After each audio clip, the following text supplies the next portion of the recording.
జాబితా మరియు వాటి సంక్షిప్త వివరణ తెలుసుకుందాము. బ్రహ్మపురాణం.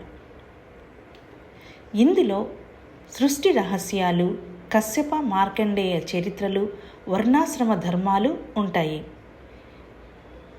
విశేషం మహావిష్ణువు శిరస్సుతో సాదృశ్యం. బ్రహ్మపురాణంలోని శ్లోకాలు 10,000. పద్మపురాణం. పద్మపురాణం సృష్టి వినాశన చక్రం, పుణ్యక్షేత్రాల మాహాత్మ్యమును తెలుపుతుంది. పద్మపురాణం విష్ణువు హృదయానికి సమానం. విష్ణు పురాణం. విష్ణు పురాణంలో విష్ణు అవతారాలు, ప్రహ్లాద ధ్రువుల చరిత్రలు ఉంటాయి. ఇందులోని శ్లోకాలు 23,000.